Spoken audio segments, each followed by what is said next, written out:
Hello everyone, welcome to thanks academy. Friends, कैसे हैं आप लोग? आशा करता हूँ आप अच्छे होंगे। तो देखिए फ्रेंड्स, जैसा कि आपने थंबनेल में देख लिया होगा, हम आपको क्या कराने वाले हैं। जो हमारा बोर्ड्स के एग्जाम चलने वाले हैं अभी, उत्तराखंड बोर्ड, यूपी बोर्ड और बिहार बोर्ड, कोई सा भी बोर्ड हो, क्योंकि वहां पर क्या है, एनसीईआरटी एनसीईआरटी का तो सिलेबस सेम ही होगा। एनसीईआरटी तो क्या है, सब सेम ही है। तो हम आपको क्या कराने वाले हैं, बोर्ड के एग्जाम के लिए पीवाईक्यू की प्रैक्टिस कराने वाले हैं। जो हमारे पीवाईक्यू एग्जाम होंगे उनकी क्या कराएंगे, आपको हम प्रैक्टिस कराएंगे। ठीक है ना। हम जो आज हम क्या ले रहे हैं, बहुविकल्पीय ले रहे हैं। जो बहुविकल्पीय क्वेश्चन है हमारे 1 नंबर के बहुविकल्पीय 1 मार्क्स के जो क्वेश्चन होंगे, उनका हम क्या कराएंगे, रैपिड रिवीजन कराएंगे थ्योरी के साथ साथ।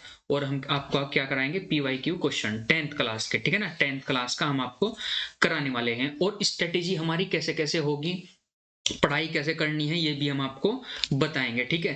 तो मोस्ट इंपोर्टेंट जो क्वेश्चन है, जो पहले आए हुए हैं, उनका ही हम डायरेक्ट आपको क्या कराएंगे, रिवीजन कराएंगे। और उनके जो थ्योरी है साथ साथ वो भी आपको हम बताएंगे। तो देखिए कैसे करते हैं।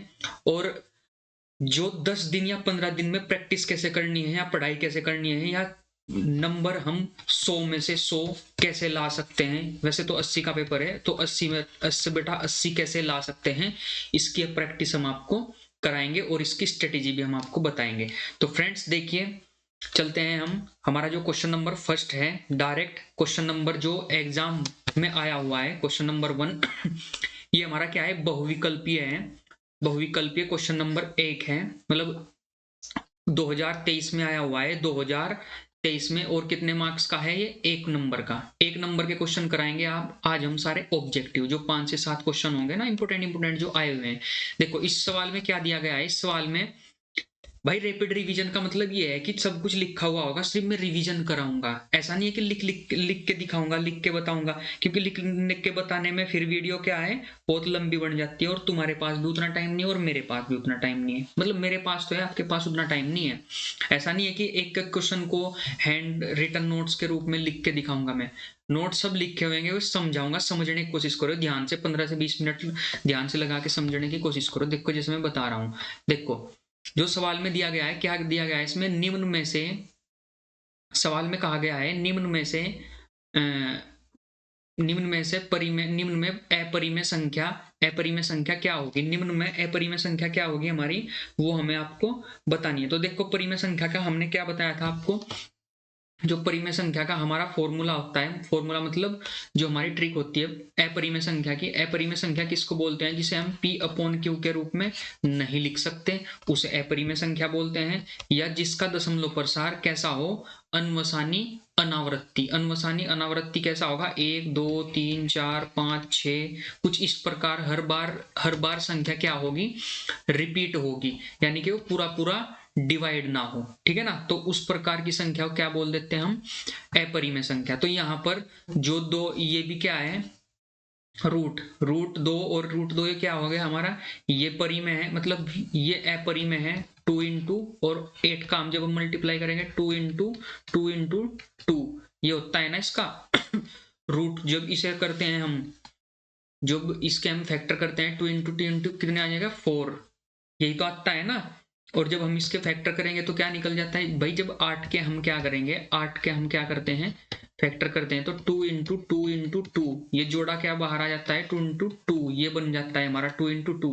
और इस 2 की मल्टीप्लाई करेंगे, क्या हो जाएगा 2 इंटू 2। तो कितना है, तो परिमेय हो गया। ये भी परिमेय है, ये भी परिमेय है, क्योंकि 4 का वर्गमूल हो जाता है। 4 का वर्गमूल कितना होगा, 2, और 2 दूनी 4, ये भी परिमेय है। और ये क्या है, ये भी परिमेय है। तो समझ में आ रहा है मैं क्या बताने की कोशिश कर रहा हूँ, मैं बताने की कोशिश कर रहा हूँ जो परिमेय है उसे देखो, बाकी जो बचेगा वो क्या हो जाएगा, अपरिमेय। देखो परिमेय कैसे है, ये परिमेय है क्योंकि ये √2 हो गया। जब इसका वर्गमूल करोगे 2 √2 हो गया, और जब 2 रूट की मल्टीप्लाई करोगे तो 2 इंटू 2 बन जाएगा ना तो कितना हो गया, 4। और 4 कैसी है, परिमेय। ठीक है ना। तो 4 परिमेय होगी, तो ये अपरिमेय नहीं है, तो परिमेय हो गई। और इसका करेंगे 2 इंटू 4 का वर्गमूल कितना हो जाएगा, 2। तो ये कितना आ गया, 4। तो ये भी क्या है, परिमेय, यानी कि अपरिमेय नहीं है। और ये शांत है, जब शांत संख्या का दशमलव प्रसार होगा तो कैसे हो जाएगी, परिमेय। तो परिमेय में ये संख्या हमारी क्या आ गई, परिमेय तो जो केवल एक संख्या बची, कौन सी बची, ये अपरिमेय होगी, क्योंकि रूट टू कैसे हो जाती है, अपरिमेय हो जाती है, और 2 इंटू 2 ये दोनों कैसी हो जाएंगी, अपरिमेय संख्या। तो ऑप्शन हमारा जो सही होगा, ऑप्शन बी सही होगा। ऐसे समझ आ रहा हूं, ठीक है ना, समझ में आ रहा है ना, ऑप्शन बी होगा, जो 2023 में आया हुआ क्वेश्चन है ये। ठीक है, थोड़ा तेजी से पढ़ा रहा हूं, अगर आपको स्लो करना होगा तो भाई .1 करके ऐसे स्लो कर लियो, क्योंकि मैं नहीं चाहता कि वीडियो लंबी हो।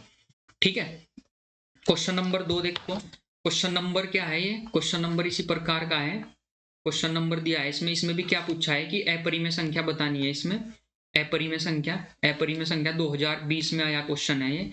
तो इसमें अपरिमेय कौन कौन सी होगी, जिसे हम, अपरिमेय का तरीका क्या होता है, जिसे हम क्या है, P/Q के रूप में नहीं लिख सकते, और जिसका दशमलव प्रसार कैसा होता है, हर बार चेंज आते हैं पॉइंट, कुछ भी अलग अलग, और वे चलते रहते हैं, तो वह दशमलव प्रसार कैसा हो जाता है, अनवसानी अनावृत्ति। जिस संख्या का दशमलव प्रसार अनवसानी अनावृत्ति होता है वो कैसी होती है, अपरिमेय। तो इस संख्या का दशमलव प्रसार, इसे छोड़ दो, इसे बाद में देखेंगे। इसका जब वर्गमूल करेंगे तो कितना आ जाता है, 2। तो 2 कैसी हो जाती है, परिमेय। तो भाई ये तो हो नहीं होने की। ठीक, 5 क्या है, 5 को तो हम P/Q के रूप में लिख सकते हैं, क्योंकि कैसी संख्या है ये, वास्तविक संख्या, यानी कि पूर्ण संख्या बोल सकते हैं, प्राकृत संख्या। तो इसे भी हम P/Q के रूप में लिख सकते हैं, 5/1। तो ये परिमेय होगी, तो ये यानी कि ये अपरिमेय नहीं है। ये पहले से ही P/Q के रूप में है, P/Q के, तो ये भी क्या होगी, परिमेय हो गई, यानी कि अपरिमेय नहीं है। सॉरी भाई, थोड़ी सी खांसी खराब हो रही, मतलब खांसी हो रही, तो थोड़ा एडजस्ट कर लियो अगर माइक में ज्यादा आवाज आए। तो बचा क्या हमारे पास, रूट कैसा हो गया, रूट 3 हमारा हो गया। अगर हम इसका दशमलव प्रसार देखेंगे, रूट 3 का दशमलव प्रसार देखते हैं तो क्या आता है, 17 करके कुछ ऐसा आता है, 1.14 करके कुछ ऐसा आता है। इसका भाई मुझे एग्जैक्ट याद नहीं है, लेकिन हाँ, इसका दशमलव प्रसार अनवसानी अनावृत्ति आता है। कैसा दशमलव प्रसार आएगा इसका, अनवसानी अनावृत्ति। जिस संख्या का दशमलव प्रसार अनवसानी अनावृत्ति होता है वो कैसी संख्या होती है हमारी, अपरिमेय। तो जो ऑप्शन होगा हमारा, ऑप्शन ए हमारा सही होगा, क्योंकि इसे हम ना तो P/Q के रूप में लिख सकते हैं, और अगर दशमलव प्रसार के रूप में देखेंगे तो कैसा होगा, अनवसानी अनावृत्ति। ठीक है ना। अगर मेरी आवाज तेज आ रही होगी, मतलब मैं स्पीड से बोल रहा हूँ, थोड़ा स्लो कर लियो, ठीक है ना, स्लो कर लियो, तो ऑप्शन हमारा ए सही हो जाएगा। बात करते हैं हम क्वेश्चन नंबर 3 की, जो 2019 में आया हुआ है, क्वेश्चन नंबर 3 2019 में आया हुआ है, क्वेश्चन 3। और इसमें पूछा क्या गया है, इसमें कहा है कि निम्न में परिमेय संख्या क्या है, परिमेय संख्या बतानी है। ठीक है ना। तो अभी हमने बताया है कि रूट 3 तो हमने बता दिया भाई, रूट 3 का क्या होता है, दशमलव प्रसार अनवसानी अनावृत्ति होता है। तो ये तो हो गई अपरिमेय, और उसने पूछ रखा परिमेय।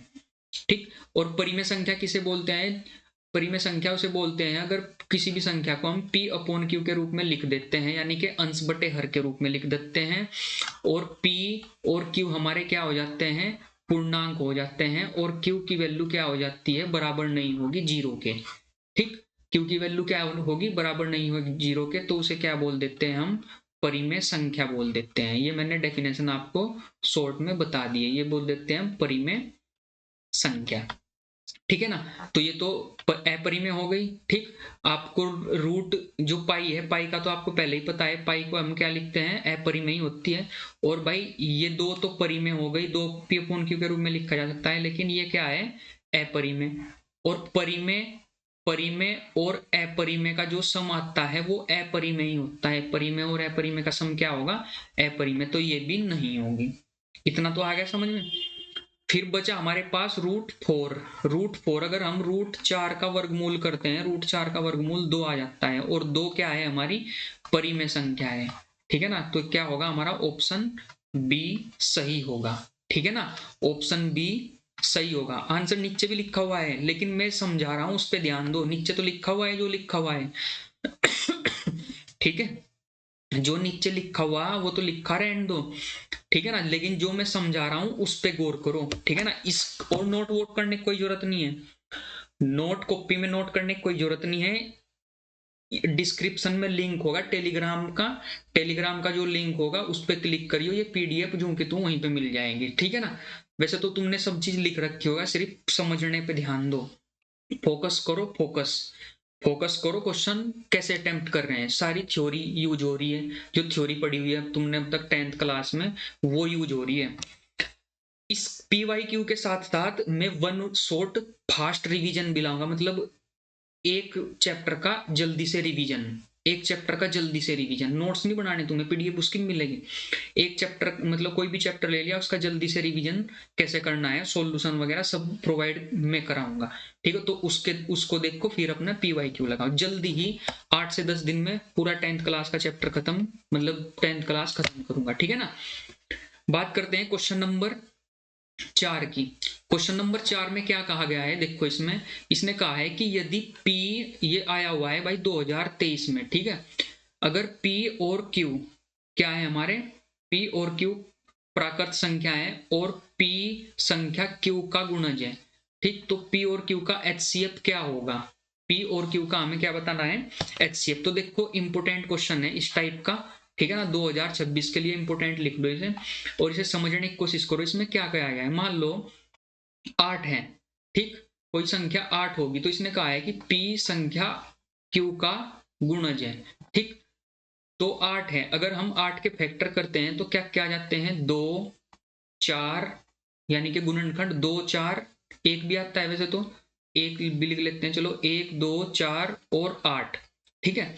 तो इसमें कह रहा है कि दो दो संख्या, यानी कि 2 क्या होगी, 8 का क्या होगी गुणज, क्योंकि गुणज 2 के पहाड़े में 8 आ रहा है, तो वही बात यहाँ पे कही गई है कि जो P है, P है जो P किसका गुणनखंड है, ये किसका गुणज है, कोई संख्या RQ होगी। RQ का मतलब जैसे 8 हो गया या दूसरा एग्जांपल समझ लो, जैसे 16 हो गया, 16, अगर मैं बोलूं कि 2 किसका गुणज है, 16 का, तो 16 को कैसे लिख सकता हूं मैं, ऐसे भी तो लिख सकता हूं, 2 बराबर 8 गुना 16, मतलब 2 गुना 8 दूनी 16, या ऐसे लिख सकता हूं 2 बराबर 8, 8 ना लिख के 4 × 4 लिख लूं, 4 × 4। तो जो P का काम कर रहा है वो कर रहा है 2, ठीक है ना, 2, और जो बाकी काम कर रहा है Q का काम कर रहा है ये Q हो गया और ये भी Q हो गया और ये R एक कोई भी कांस्टेंट ले लिया, यानी कि इसे पूरे को Q भी मान सकते हो तुम इसे। तो कहने का मतलब ये है कि जो P है वो इसका क्या है, जो P यो Q है ना, Q ये P के पहाड़े में आएगा और जो P के पहाड़े में आएगा वही हमारा क्या होगा, HCF हो जाएगा, मतलब वो उसका क्या हो जाएगा, फैक्टर। तो इसने कहा कि P और Q का HCF क्या होगा, तो जो हमारा P और Q का HCF होगा वो हमारा जो P और Q का HCF होगा वो क्या हो जाएगा हमारा, ऑप्शन में हमारा हो जाएगा C, ठीक है ना, ऑप्शन हो जाएगा हमारा इसमें, कहाँ गया पेन, ऑप्शन हो जाएगा हमारा ऑप्शन C, ठीक है ना, तो ऑप्शन C हो जाएगा, ठीक है ना। देखिए क्वेश्चन नंबर नेक्स्ट, ये दिया है इसमें क्वेश्चन नंबर 5 में, यदि 72 और 234 का HCF 18 दिया है, HCF का मतलब इससे यो भी भाग हो जाएगा और यो भी भाग हो जाएगा, ठीक है ना, इससे दोनों संख्या से क्या हो जाएगा, ये भाग हो जाएगा दोनों से, ठीक है ना। इसे तुम ट्राई करके देखो क्वेश्चन को, इसे ट्राई करके देखो क्वेश्चन को, नहीं हो रहा,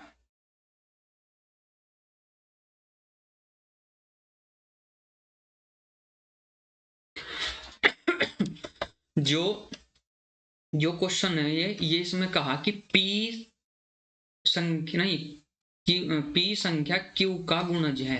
ओहो मैंने उल्टा बता दिया तुम्हें, मैंने तुम्हें उल्टा बता दिया इसमें, मैंने तुम्हें इसमें क्या बता दिया, थोड़ा उल्टा बता दिया, ये P Q का गुणज होगा, यानी कि Q के पहाड़े में आएगा भाई।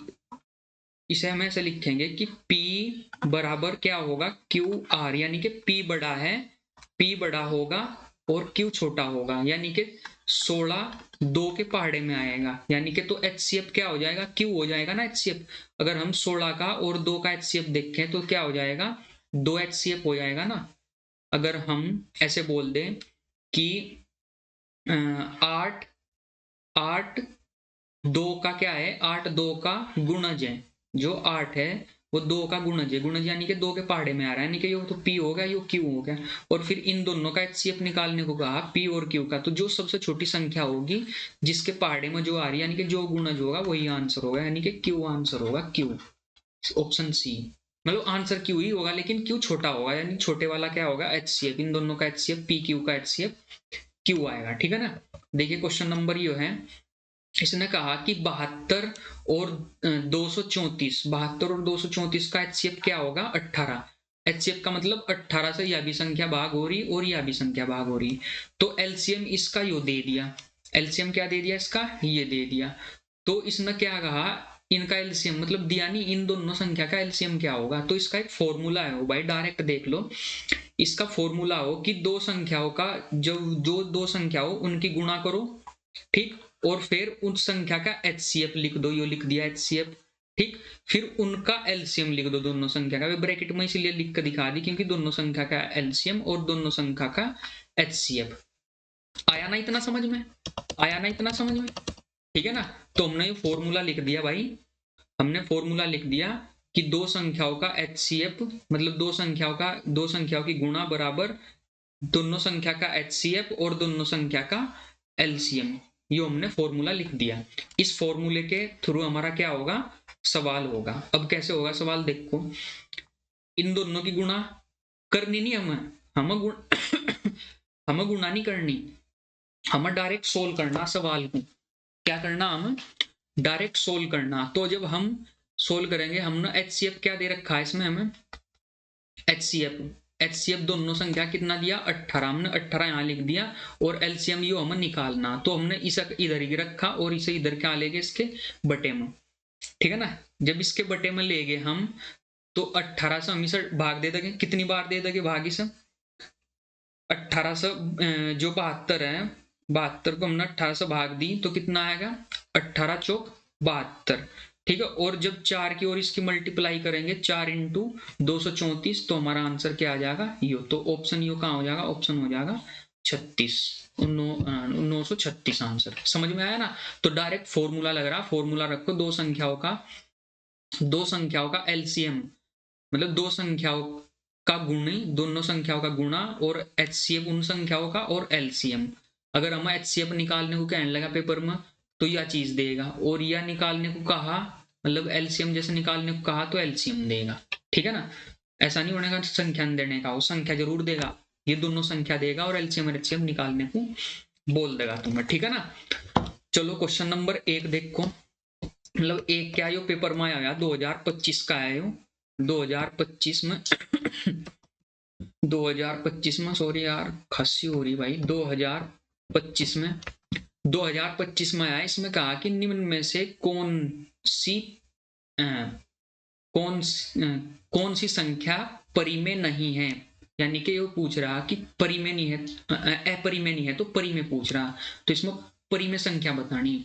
हमें पता है कि रूट दो का वर्गमूल दशमलव में आएगा, दशमलव में आएगा अनवसानी अनावृत्ति आएगा, तो यह क्या हो जाएगी, या अपरिमेय हो जाएगी। रूट या भी अपरिमेय, और ये इसका रूट करेंगे तो हम रूट इसका क्या आ जाएगा, 2, और 2 क्या है, परिमेय। तो यह अपरिमेय नहीं है, ठीक है ना। तो इसने अपरिमेय नहीं है का मतलब पूछा कि कौन सी संख्या परिमेय है, ये इसका पूछने का डायरेक्ट मतलब था। तो फ्रेंड्स हमने ये चैप्टर 1 के ऑब्जेक्टिव क्वेश्चन आपको सारे करवा दिए, ठीक है ना। ये ऑब्जेक्टिव क्वेश्चन थे जो बहुविकल्प आए हुए थे पहले भी, और इनमें से रिपीट हो जा क्वेश्चन, तुम्हारे सिलेबस में यही है, इनमें से रिपीट हो जा। अब हम लाएंगे 1 नंबर के क्वेश्चन जो मतलब लघु लघु के हो, जो तुम्हारे उत्तर के रूप में लिखे हुए होंगे 1 नंबर के, वे क्वेश्चन लाऊंगा, ठीक। फिर 2 नंबर के, फिर 3 नंबर के, फिर 4 नंबर के, फिर 5 नंबर के, जो भी क्वेश्चन होंगे ये आपके चैप्टर 1 के ऐसे लाऊंगा छोटी छोटी वीडियो के रूप में, जो PYQ आप जल्दी से रिवीजन कर सको, ठीक है ना। तो इसलिए चैनल को क्या करो, सब्सक्राइब करो, लाइक करो, ज्यादा से ज्यादा शेयर करो। 8 से 10 दिन में तुम्हें सब चीज कंटेंट प्रोवाइड हो जाएगा, मतलब जल्द से जल्द कोशिश करना है हमें प्रोवाइड करने की, ठीक है ना। पीपीटी वगैरह बनाने में थोड़ा टाइम लग जाता है, तो प्लीज मेरी रिक्वेस्ट हाथ जोड़कर चैनल को सब्सक्राइब करो, लाइक करो, ज्यादा से ज्यादा शेयर करो, भाई लाइक जरूर कर दिया करो, ठीक है ना। और मैं एक वीडियो आपको जल्दी बनाने वाला है कि पढ़ाई कैसे करनी है, प्रैक्टिस कैसे करनी है, ये जो क्वेश्चन मैंने बताया ना, इस पीपीटी मिल जाएगी अभी डिस्क्रिप्शन बॉक्स में, ठीक है ना। तो प्लीज चैनल को सब्सक्राइब करो और मिलते हैं हम नेक्स्ट वीडियो में। जय हिंद, जय भारत फ्रेंड्स।